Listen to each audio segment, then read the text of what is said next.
Hello friends, हम सभी जो है एक बार फिर से बायो के क्लास में मिलने जा रहे हैं और आज का हमारा टॉपिक है न्यूट्रिशन इन अमीबा।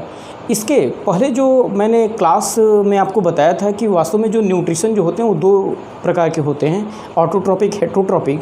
और हम लोगों ने इससे पहले देखा था कि हेटरोट्रॉपिक न्यूट्रिशन जो होता है तीन भागों में क्लासीफाई हो जाता है।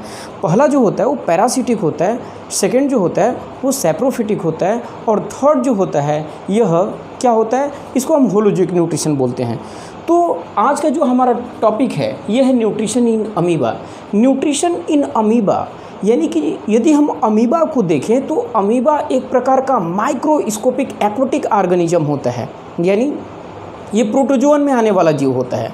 प्रोटोजोअन में आने वाला जीव होता है और ये जो है माइक्रोस्कोपिक होता है, यानी कि हम इसको माइक्रोस्कोप के अंदर ही हम इसको देख सकते हैं। ये इसका जो शेप और साइज होता है ये काफ़ी माइन्यूट होता है और ये एक्वाटिक ऑर्गेनिज्म होते हैं, यानी जल में पाए जाने वाले होते हैं, चाहे वह पॉन्ड्स हो, लेक्स हो या फिर रिवर्स हो, ये इनमें पाए जाते हैं।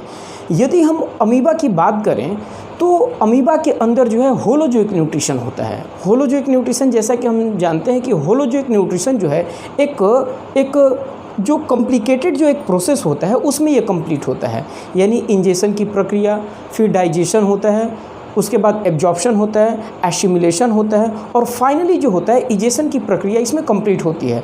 तो आज जो है हम लोग सबसे पहले न्यूट्रिशन इन अमीबा को देखें। जैसे सपोज कर लीजिए यदि ये अमीबा है, यदि ये अमीबा है तो अमीबा ये सपोज कीजिए ये न्यूक्लियस हुआ, इसको हम बोलते हैं न्यूक्लियस। ये जो पार्ट होगा ये क्या हो जाएगा, ये हो जाएगा साइटोप्लाज्म। साइटोप्लाज्म ये जो होगा ये फूड वैक्यूल होगा, इसको हम बोलते हैं फूड वैक्यूल।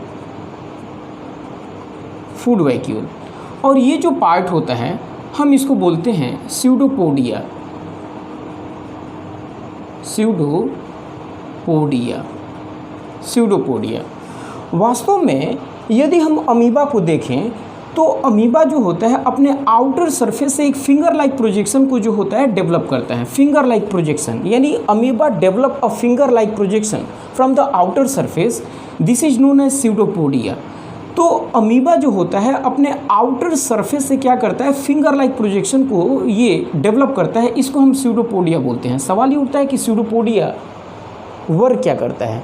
स्यूडोपोडिया ये क्या करता है कि जो अमीबा जो होता है स्यूडोपोडिया की सहायता से ये लोकोमोशन की प्रक्रिया को करता है। लोकोमोशन का मतलब होता है कि जब कोई जीव जो है एक स्थान से दूसरे स्थान वह आसानी से घूम सकता है, चल फिर सकता है, यानी जब कोई ऑर्गेनिज्म जो होता है वह एक स्थान से दूसरे स्थान मूव करने की कैपेसिटी रखता हो और जिस ऑर्गन से वह करता है हम वास्तव में इस प्रक्रिया को लोकोमोशन बोलते हैं। और लोकोमोशन जो होता है यानी कि मोबिलिटी की जो प्रक्रिया होती है अमीबा जो होता है स्यूडोपोडिया की सहायता से करता है, यानी लोकोमोशन में हेल्प करता है। दूसरा क्या होता है, चूँकि स्यूडोपोडिया जो होता है अमीबा के द्वारा डेवलप किया जाने वाला एक फिंगर लाइक प्रोजेक्शन होता है, तो यह क्या करता है, लोकोमोशन में हेल्प करता है। और दूसरा ये करेगा कि जब भी कोई फूड पार्टिकल्स जब इसके पास आता है तो स्यूडोपोडिया की सहायता से यह अपने फूड पार्टिकल्स को क्या करता है, कैच करने का काम करता है। जैसे मान लीजिए यह जो है यदि अमीबा है तो यहाँ से यह क्या करेगा, ये जो होता है ये फूड सब्सटेंस को जो होता है ये इसको ट्रैप करने की कोशिश करेगा, ठीक है। इसके बाद जो है इसके बाद यह क्या करता है, फाइनली जो है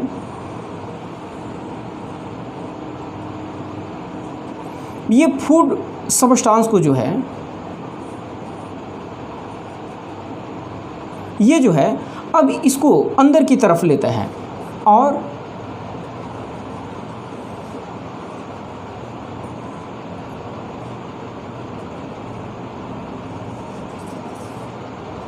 अब जो है ये फूड पार्टिकल्स जो होगा ये अंदर की तरफ आएगा, क्योंकि यहाँ से जो होता है ये दोनों जो इसके मेम्ब्रेन होते हैं ये फ्यूज करते हैं। चलिए हम प्रक्रिया को समझते हैं। सबसे पहले क्या होता है कि जब भी कोई फूड पार्टिकल्स अमीबा के पास आता है, ठीक है, अमीबा के पास आया तो ये जो है अपने स्यूडोपोडिया की सहायता से इसको क्या करेगा, ट्रैप्ट करेगा। सवाल ये उठता है कि अमीबा स्वयं एक माइक्रोस्कोपिक ऑर्गेनिज्म है, तो इसका फूड सब्सटेंस क्या होगा।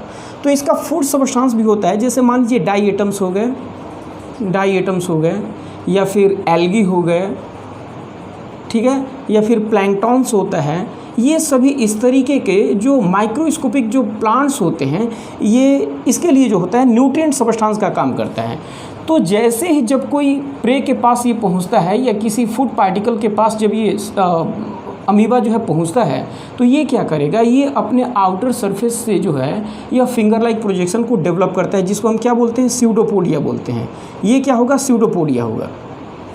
तो स्यूडोपोडिया की सहायता से ये इस फूड सब्सटेंस को क्या करेगा, ट्रैप्ट करेगा। और जैसे ही जब ये दोनों मेम्ब्रेन, क्योंकि ये फूड पार्टिकल्स जो है ये अंदर की तरफ आएंगे, ये ध्यान रखिएगा, ये फूड पार्टिकल्स जो है जब ये अंदर की तरफ मूव करेगा तो ये दोनों मेम्ब्रेन जो होता है एक कंडीशन में जाके ये फाइनली जो होंगे इससे मिलते हैं। जब ये मिलता है तो दोनों मेम्ब्रेन का जैसे ही फ्यूजन होता है ये फूड वैक्यूल का निर्माण करता है। ये क्या करेगा, एक फूड वैक्यूल का निर्माण करेगा।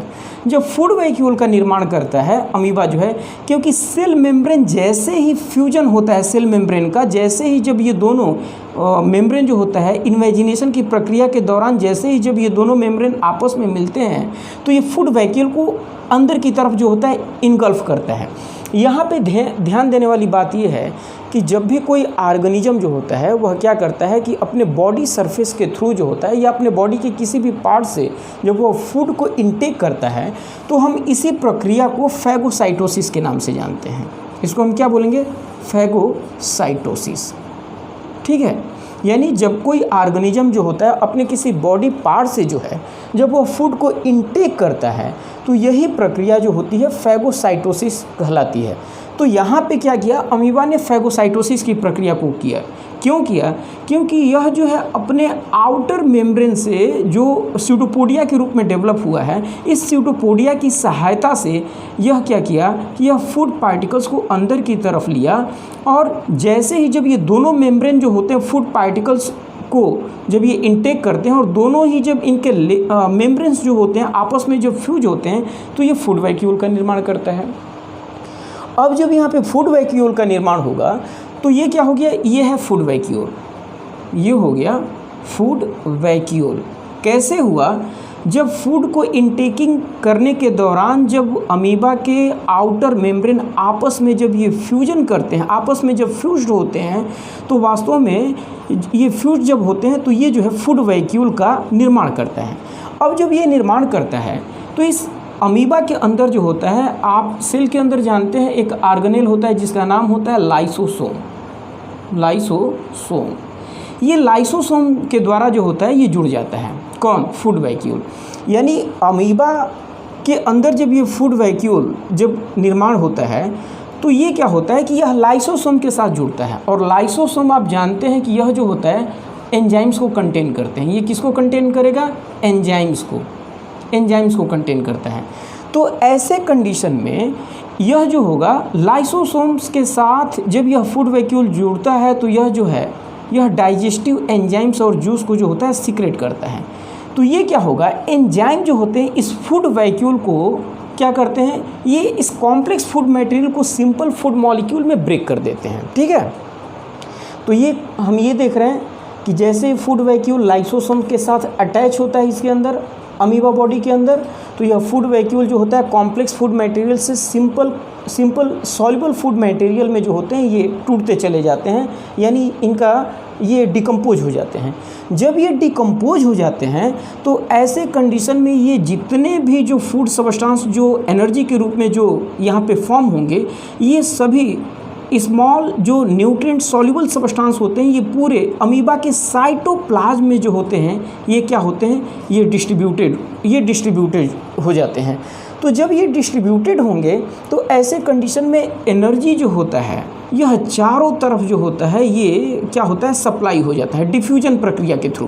क्योंकि यहाँ पे फूड वैक्यूल्स जब कॉम्प्लेक्स फूड मटेरियल से सिंपल फूड मॉलिक्यूल में डाइजेस्टिव एंजाइम्स की सहायता से जब ये टूटते हैं तो जब ये टूटेंगे तो ये क्या होते हैं, ये जो होते हैं जो सिंपल सॉल्युबल फूड मटेरियल्स होते हैं ये एनर्जी के रूप में जो होते हैं अमीबा बॉडी के अंदर जो है डिस्ट्रीब्यूट हो जाते हैं।